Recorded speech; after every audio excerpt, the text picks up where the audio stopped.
Hello, everyone. My name is Stanley St. Rose, and today we're going to be talking about The Lady of Shalott, written by Alfred Lord Tennyson. Now, before I go into summary analysis of this poem, please remember to leave a like, subscribe, and/or comment so that the channel can continue to grow. Now, there's a lot that happens within this poem. It's a very, very sad poem. This poem is it's medieval times. That's the atmosphere. That's what we get introduced to within this poem. It's medieval times, and just like one of those Disney TV shows, Disney stories, you have a woman stuck in a tower. Very medieval storytelling. Princesses, a princess. So get your mind into that type of mindset. That's what this poem. That's the type of atmosphere, the type of setting that this poem introduces us to. And basically, the Lady of Shalott, we just got introduced to her. She's been stuck in this tower for a very long time on an island. She's isolated, alone by herself. She doesn't have friends.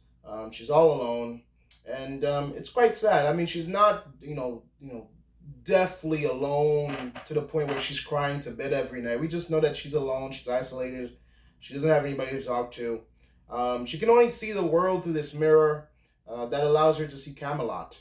And, she can see people going by. She can see everything in Camelot through this mirror. But she cannot participate. It's almost like, like she's living in a place where she can only see shadows. It kind of reminds me of Plato's cave. You're watching shadows going by. So that's very interesting. So this woman, she knows that the real world exists. She cannot turn her head and look at the real world herself. She has to only watch it through this mirror, and she cannot participate in it. She cannot have a conversation. She cannot have, a lover, a person to hold her, anything like that. She's cursed. She's supposed to weave this magical web. She can't stop, and she's diligently working to weave this web. We don't know what it's for. We're not told. We just know that she's weaving it. That's her life. That's her life, and we can understand that she's been doing this for a very long time. And one day, Lancelot comes along, and she sees Lancelot through the mirror on her island, and she's like, "Wow, that's just a beautiful man. That's a handsome man. I need to have him. He looks good. The way that he's described within this poem, he looks really good."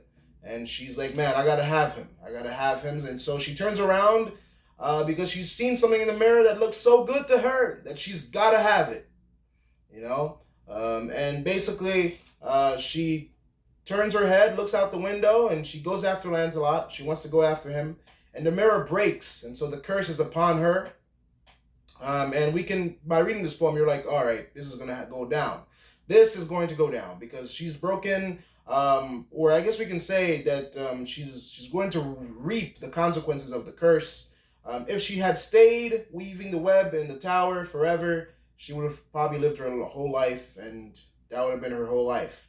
But because she looked out the window, well, now the consequences of the curse are here.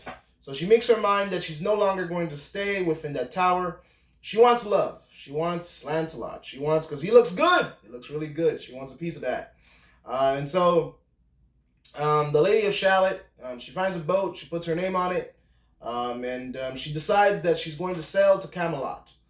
And she starts to sing. And it's a very sad song, very depressing song.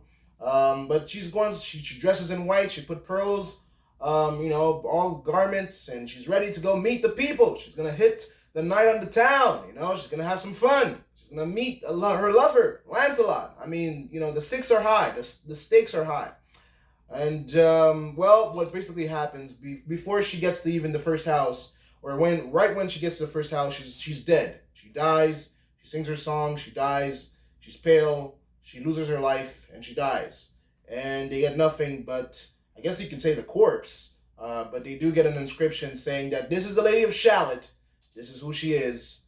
She's here now. She made it to Camelot, but she's dead. She never got to see anyone, never got to talk to anybody, never got to meet Lancelot, never, had a chance to lay it down on Lancelot. She never got that chance. It's really sad. It's very sad. And that's how the poem ends. It's a very sad poem, medieval poem, a narrative poem here. In terms of deeper meaning here, yeah, as soon as she stopped looking inside the mirror and she saw the world for what it is, she's dead. In terms of deeper meaning here, there's a lot to unpack. There's a lot of people. This woman here, she was stuck in her palace and her prison, and as soon as she decided to escape, she died. So maybe the prison, maybe the tower was, her safety, and it was her safety because at least she was alive in there. The isolation, she was alive in the isolation, but as soon as she tried to get social, she died. Now, we can say that this is something to say about the outside world, venturing into the outside world, the risks of it, the pains of it, the consequences. We could say that, but also we know the consequences of the curse. We don't know who cursed her, why she was cursed, why she was there, what did she do to deserve it, did she deserve it? We just know that because she broke or violated the terms of the curse, because a lot of times curses are like legal contracts. Because she violated the terms of her curse, she went to Camelot, and I guess she wasn't supposed to go to Camelot. She dies. The mirror being broken, it really foreshadowed that, well, her life, she was going to be broken, and she was broken. She never got to enjoy people because isolation, I have to tell you that isolation is not fun.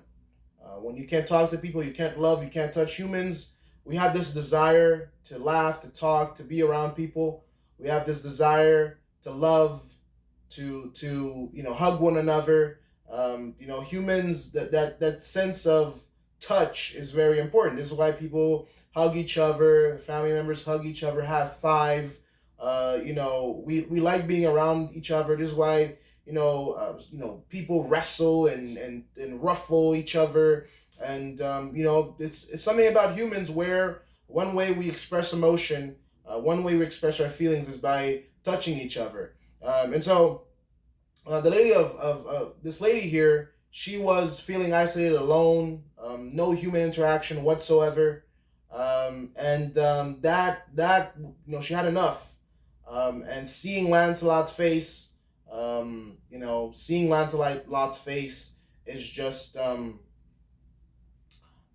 was too much for her. She couldn't stay in the tower anymore, and she just had to see him, and that cost her life. Maybe if she never saw him, she would have been fine. She would have just kept on weaving her web, but ultimately, she did see him, and it cost her life.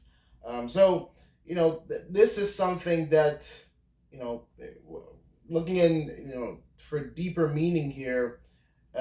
It's very, it says a lot about isolation, how deadly it is, how it can, really drive us into places that we don't want to be, situations we don't want to be in, and also temptation. Temptation can, Lancelot tempted her. His looks, maybe a little bit of lust, romance, those types of emotions, it was tempting. And that temptation cost her life. The isolation cost her life. And being alone just drove her to a point where she couldn't resist anymore. That she was willing to risk it all, even though she didn't know that she was going to die, because she didn't know the terms of the curse. She didn't know the terms of the agreement. And, the terms of the agreement was quite deadly. So she sang her song, thought she was going to make it, thought she was going to finally be with people, but that wasn't to be so. And she died. So that's the poem. Please remember to leave a like, subscribe, or comment. And I'll see you guys in the next video.